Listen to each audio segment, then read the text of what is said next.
그 이유는 현재 경제 위기로 인해서 방산업체의 매출이 급격하게 증가하고 있는데 곳곳에서 우리 무기와 경쟁을 하는 무기가 바로 독일제 무기라는 사실.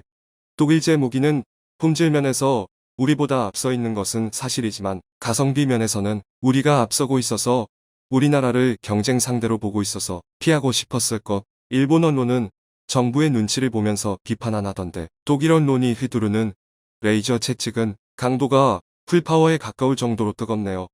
독일에게 너무 감사하네요. 초대 안 해준 거 잘한 거야. 오히려 국격이 높아지네. 윤씨, 김씨 갔으면 국격 개박살 내고 왔을 듯. 독일이 한국을 생각해주느라 괜히 욕먹네. 독일 최고, 안녕하세요. 이러다가 진짜 일본이 선진국에서 퇴출되는 것은 아닌지 큰 걱정이 듭니다.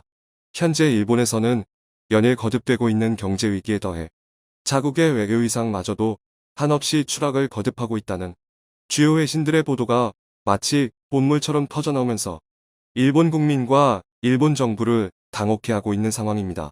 특히 최근에도 세계 각국 정부가 일본과의 협력을 외면한 채 오히려 일본 정부가 터무니없는 경제 보복을 일삼고 있는 한국을 상대로 다각적인 협력을 추진하는 것도 모자라 오늘날 증대되고 있는 에너지 위기를 극복하기 위해 가히 전 세계의 모든 국가가 한국의 조선 산업에 크게 의지하고 있는 상황이 연출되고 있다는 세계 주요 매체들의 특집 보도가 하루가 멀다 하고 쏟아져 나오면서 일본 정부를 더더욱 경악해하고 있는 상황입니다.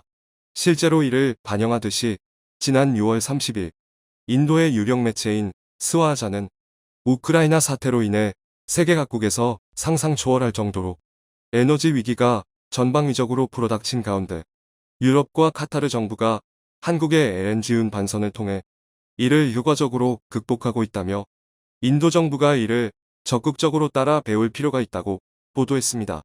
먼저 인도 매체인 스와자는 단도직입적으로 최근 유럽 국가들이 러시아산 천연가스에 대한 의존도를 줄이고 이와 동시에 에너지 공급을 다변화하기 위해 수주 잔량 기준으로 세계 3위의 조선기업인 삼성중공업을 상대로 14척에 달하는 LNG 운반선을 30억 달러 규모로 주문했다고 보도했습니다. 뿐만 아니라 인도 매체는 여기에 더해 버뮤다에서도 지난 6월 27일에 삼성중공업을 통해 25억 7천만 달러를 들여 12척의 LNG 선박을 건조하겠다는 입장을 밝혔다고 보도했습니다.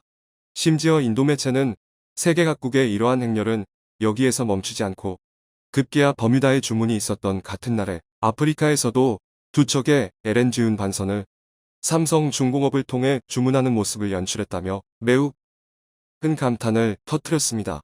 그리고 인도 매체는 삼성중공업의 이 같은 수주 실적에 더해 한국의 또 다른 조선기업인 대우조선해양 역시도 세계 각지에서 밀려드는 주문을 감당하지 못할 정도로 연일 즐거운 비명을 지르고 있다고 보도했습니다. 그러면서 이 매체는 당장 카타르 정부만 놓고 보더라도 이달 초에 8억 5천만 달러 규모로 LNG 운반선 4척을 건조키로 했는데 이를 대우조선해양이 수주했다고 보도했습니다.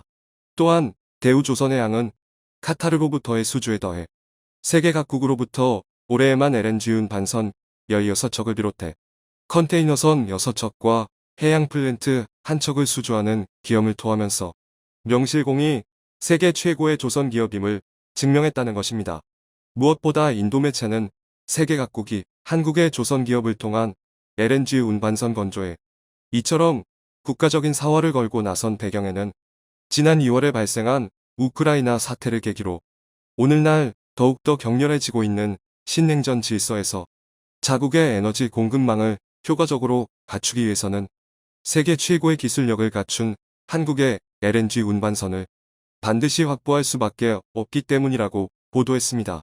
그도 그럴 것이 인도 매체는 당장 신냉전 질서로 인해 전대미문의 에너지 위기가 불어닥친 유럽의 상황만 놓고 보더라도 그동안 전체 천연가스 수입량의 30%를 러시아에 연결된 노드스트림 1 파이프라인을 통해 공급받았지만 최근 이에 대한 의존도를 줄이고 이와 동시에 중동과 동남아시아로부터 천연가스 수입을 늘리겠다는 계획을 발표함에 따라 세계의 주요 해운선사들 역시도 이에 발맞춰 한국의 조선 기업들을 통해 LNG 운반선 발주에 적극적으로 나서고 있다고 보도했습니다.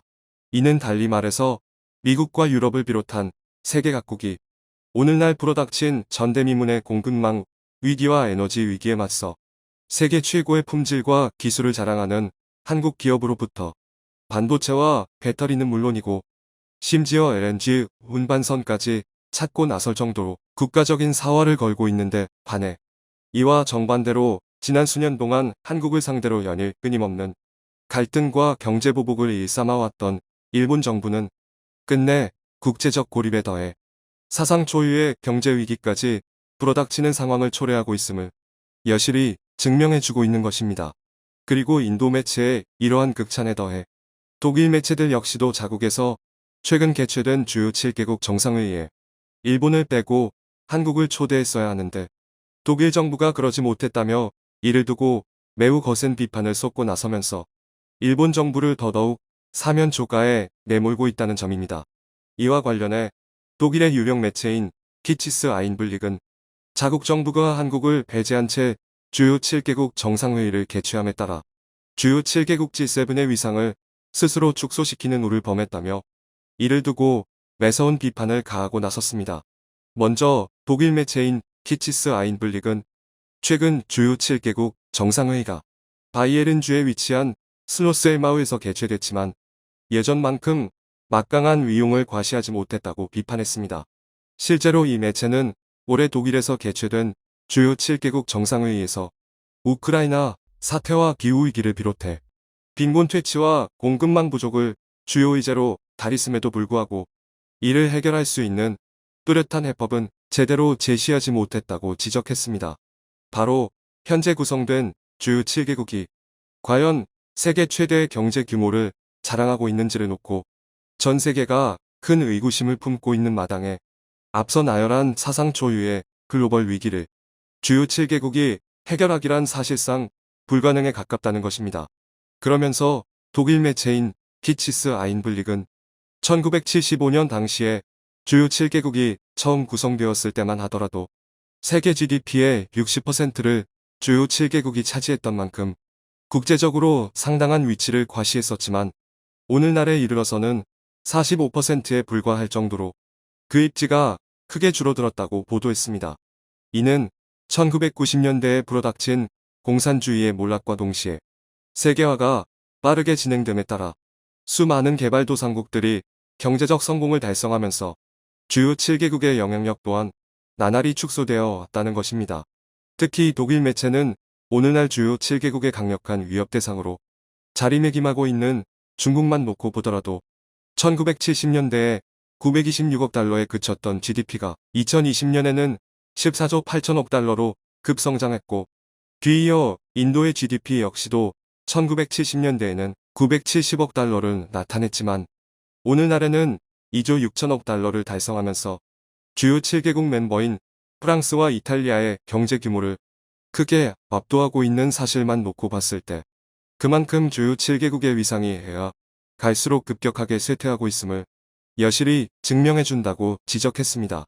뿐만 아니라 독일 매체는 여기에 더해 주요 7개국이 과거에 보였던 막강한 위상과 영향력을 과시하기 위해서는 주요 7개국의 위상에 걸맞지 않게 국력과 경제력 쇠퇴를 거듭하고 있는 이탈리아와 일본을 퇴출시키고 그 자리를 주요 신흥 강대국들에게 내줘야 하지만 계속해서 이를 머뭇거리게 되면서 오히려 주요 7개국의 입지를 더욱더 축소시키는 결과를 초래했다고 비판했습니다. 그도 그럴 것이 독일 매체는 단순하게 GDP만 놓고 보더라도 캐나다와 이탈리아의 전체 GDP가 각각 1조 6천억 달러와 1조 8천억 달러를 나타냄으로써 주요 7개국 멤버로 자리 잡고 있지만 공교롭게도 두 나라와 비슷한 경제 규모 1조 6천억 달러를 보이고 있는 한국은 주요 7개국에 포함되지 않고 있는 사실을 비추봤을 때 그만큼 주요 7개국의 구성 요건이 상당히 모순적이라는 사실을 적나라하게 증명해준다고 지적했습니다. 뿐만 아니라 이 매체는 구매력을 기준으로 한 국민소득을 놓고 보더라도 한국과 호주를 비롯한 6개국이 일본과 이탈리아의 국민소득을 훨씬 추월하고 남는데도 불구하고 이들을 아직까지 주요 7개국에 포함시키지 않는 우를 범하고 있다고 보도했습니다. 이는 아무리 정치적 상황을 감안해 한국을 주요 7개국 정상회의에 초대하지 않았다 하더라도 지난 2020년과 2021년에 미국과 영국 정부가 잇따라 주요 7개국 정상회의에 한국 대통령을 초대했을 정도로 오늘날 한국의 경제적 위상이 일본과 이탈리아를 제치고 강대국 위치에 올라선 만큼 독일 정부도 이에 준하는 예우를 펼쳐야 했다는 것입니다. 또한 독일 매체는 주요 7개국의 위상 정립에 있어서 더 큰 혼란을 부추기는 존재가 있다고 지적했습니다. 바로 유럽연합이 왜 주요 7개국에 포함되어야 하는가를 놓고 세계 각국에서 갑론을박이 벌어지고 있다는 것입니다. 실제로 독일 매체인 키치스 아인블릭은 어느 순간부터 유럽연합 집행위원장과 이사회 의장이 주요 7개국 정상회의에 옵서버 자격으로 참석해왔다고 보도했습니다. 그러면서 독일 매체는 한국을 비롯한 주요 신흥 경제 강대국들은 주요 7개국 참여가 배제된 상태에서 국가로 정의되지 않는 유럽연합이 주요 7개국 정상회의에 참석한다는 것은 그야말로 어불성설에 가깝다고 지적했습니다. 때문에 이 매체는 주요 7개국이 과거에 가져왔던 막강한 위상을 다시금 회복하기 위해서는 쇠퇴를 거듭하는 국가들을 퇴출시키고 한국처럼 새롭게 경제 강대국으로 급부상하고 있는 신흥 강대국들을 주요 7개국에 초대하는 과감한 구조조정이 매우 절실하다고 조언했습니다.